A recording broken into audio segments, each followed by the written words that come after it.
So NASCAR might be getting a new Cup Series team owner, and it might be Floyd Mayweather.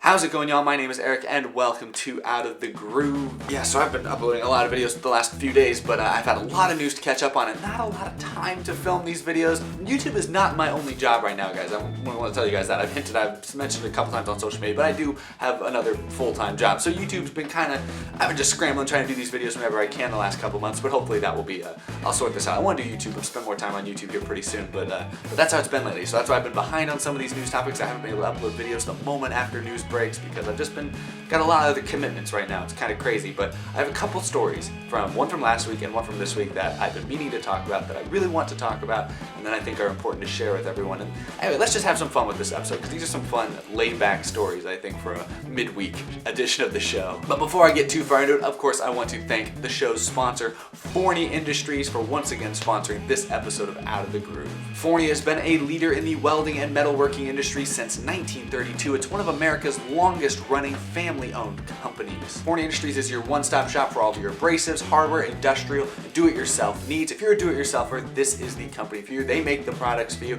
and they're once again doing an amazing giveaway on Twitter through Out of the Groove, so shout out to Forney Industries for that. This week they're giving away a bunch of abrasives. You can click the link down in the description. It'll take you to Twitter where you can enter for a chance to win this giveaway. Super awesome deal from Forney. Thank you to them for coming on and sponsoring Out of the Groove for like the 5th, 6th straight week in a row. Alright, so there is a lot of news this week. Tony Stewart has something fun coming up. I'll talk about that in a moment, but to start with, let's start with the news from last week. This just kind of out of the blue random just spiral that I was sent on last week regarding pro boxer Floyd Mayweather. Now bear with me if you're a boxing fan. I know absolutely nothing about boxing. I know who Floyd Mayweather is, but I don't know any of his stats. I don't know really much anything about him. So bear with me on that. But this isn't a boxing show. We're going to talk about his possible involvement with NASCAR. So late last week, a few people on Reddit, I believe is where it originated, discovered a webpage for a NASCAR team called The Money Team Racing. They found the link and everything, and when you pulled it up, this is the kind of stuff people were seeing. It was a picture of Floyd Mayweather with a NASCAR Cup Series Chevy Camaro race car, the number 50, and it indicated that Floyd Mayweather is now starting a race team. And then if you scroll towards the bottom, it said their planned debut was for this November, this Homestead Miami race, the 2019 season finale, that they were going to be making their debut. It has a countdown clock and everything, although I love this right here. It says current standings, position first. I don't know about that one, but there you go. This is the webpage. This is what people saw. It looks legitimate, feels legitimate. Is it legitimate? I was a little skeptical at first, but then some NASCAR reporters confirmed it. I saw Adam Stern tweet about it, then Chris Knight tweeted this out right here. Of course, there has been chatter about this in the NASCAR garage for a couple weeks now.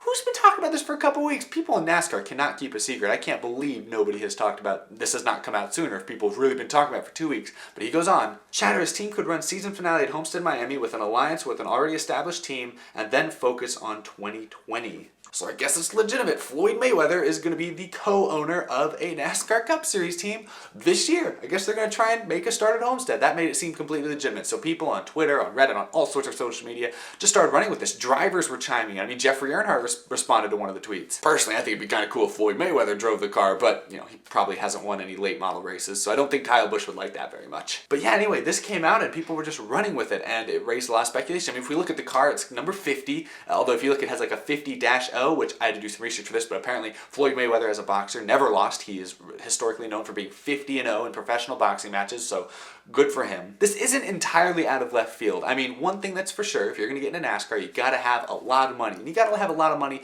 to start with, or you have to be partners with somebody who has a lot of money. Floyd Mayweather, newsflash, has a lot of money. I tried looking up his net worth and stuff, and I got a few varied responses. Some websites said he's worth $300-400 million.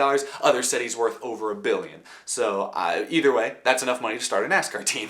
Now, like I said, people continue to run with this, speculate on this on all sorts of social media, and so within just a few hours of the initial post on Reddit being made, the website, themoneyteamracing.com, changed their website to show this nice banner whenever people clicked on the link. More info coming soon. So now if you do click on the moneyracing.com, that's what comes up. None of the other stuff, none of the stuff about Homestead, the picture of Floyd Mayweather, the car, none of that comes up anymore. It's just this nice plain screen, which I actually think bodes well for the future of this project, because it shows that somebody's actually paying attention. You know, if this was really just a troll, if this was just some pipe dream, they would have just left it up and let people keep speculating. You know, that's what you do. That's the prank. But the fact that people start speculating and that led to somebody somewhere to manually go in and edit the page to hide all this stuff and kind of put the curtain up, I think actually bodes well. It makes me think that this is actually a legitimate thing that they're trying to make happen. So I don't know much about Floyd Mayweather, but in my opinion, any new high-profile person who wants to get involved in NASCAR and maybe fund a competitive ride for a good, worthy driver,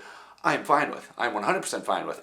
I'm just a little skeptical about the feasibility of this project, especially we haven't heard anything about this team until this week, and Homestead Miami Speedway is less than 3 weeks away. I just know NASCAR media, people in NASCAR are very bad at keeping secrets. If this was truly in the works for as long as it would need to be in the works to make this happen, we would have heard about it by now. I mean, think about Obike at the beginning of the year said they were going to run full-time this year, and then a week before the Daytona 500 they pulled out of nowhere, and we really haven't heard from them that much since then. So NASCAR is a very volatile industry. You know, I think what this confirms is that Floyd Mayweather, as well as his business partners, have had conversations with people within NASCAR about starting a team. That's what I think all this confirms. I don't think a car is necessarily built. I don't think a driver's necessarily been selected. I don't think any of that's necessarily been done. It might have been, but I don't think that's necessarily guaranteed. The one thing I think is guaranteed, though, by all these rumors, all these reports and stuff, is that Floyd Mayweather, the pro boxer worth hundreds of millions of dollars, has talked with people in NASCAR about getting into the sport in some capacity.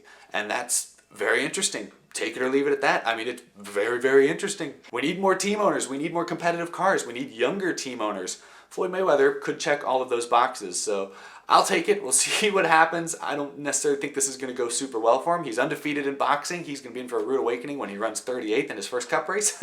But it is what it is. This is very interesting. This is crazy. Did not expect to see this when I woke up last week to read all these things.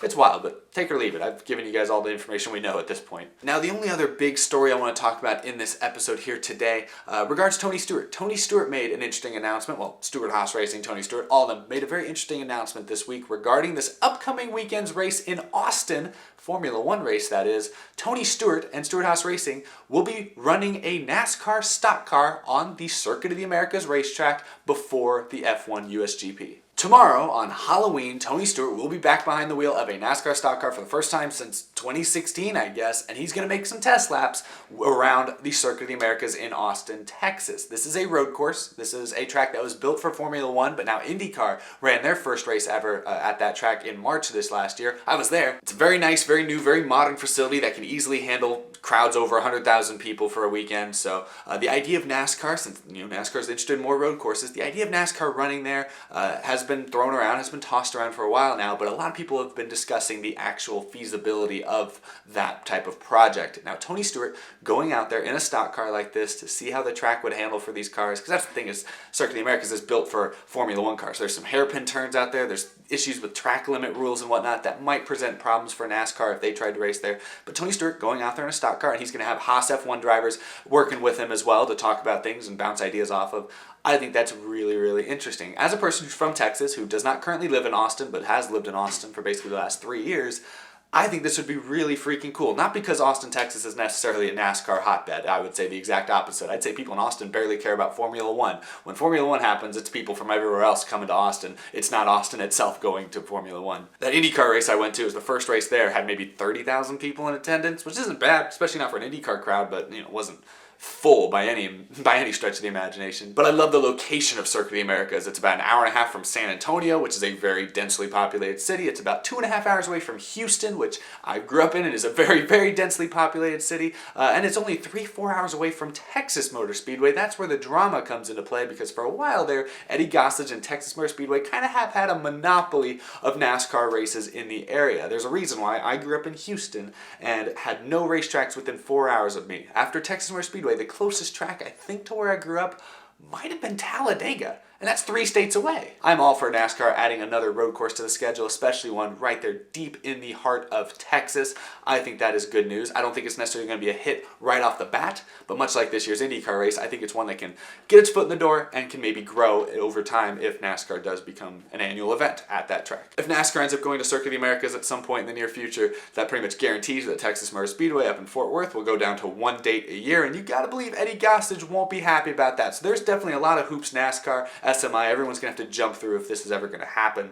But we'll have to wait and see. I am very encouraged, or at least very interested in the fact that Tony Stewart is running a NASCAR stock car on the track this weekend before the F1 race. It's interesting too, this weekend Formula 1 is in Austin and NASCAR is in Fort Worth, about 3.5, 4 hours away from each other the same weekend. Another thing I'm sure Eddie Gossage is pissed about. But that's the news, that's what's happening, and I'm very intrigued. Maybe Tony Stewart will get off the track this weekend and say, yeah, we can't run here, it's not going to work. But maybe he won't. Maybe he'll say there's a real possibility. I know Tony Stewart, he's the kind of guy who's up for anything. I think he'll definitely put the car to test it to its limits. So I'm excited to see what comes out of this. But anyway, that is the news for today's episode. Really just those 2 big stories, but I'm sure there'll be more stuff coming out over the next couple weeks. Tempers are flaring, silly season still not quite finished yet. Still have a couple spots yet to be filled. Got to hear where Daniel Suarez is going to end up next year.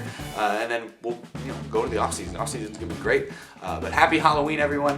Hope your fall is going really well. I got more videos planned later this week. Thank you guys for watching this one. Remember to follow me on Twitter, Instagram. Big thank you to my Patreon supporters. Michael Harrison, at you as the stars, Cameron James, John Koblenz, Jason Arlong, Wesley Donaldson, Isaac Dennison, Mika Suzuki, iFantasyRace.com, TheRacingInsiders.com, Matthew Kulapos, Pepe Lucius, Jeremy Conkling, Emilio Garcia, Joey DiMancino, Sky Racing Forms, Bryce Schumacher, Bryce Starcher, Colt Mostyn, Scott McNew, and the rest of these, Bradley Pelletier, almost forgot Bradley, and the rest of these amazing Patreon supporters. I couldn't do this without the support I get from every single one of you, so thank you for supporting this show. And a big thank you again to Forney Industries for coming on as a sponsor of Out of the Group and a huge partner of ours for these entire playoffs. Remember to check out the link below so you can have a chance to enter that giveaway, win some awesome Forney swag over there. So thanks again everyone for watching, thank you for the support, and I'll see you guys again very soon. Bye-bye everyone.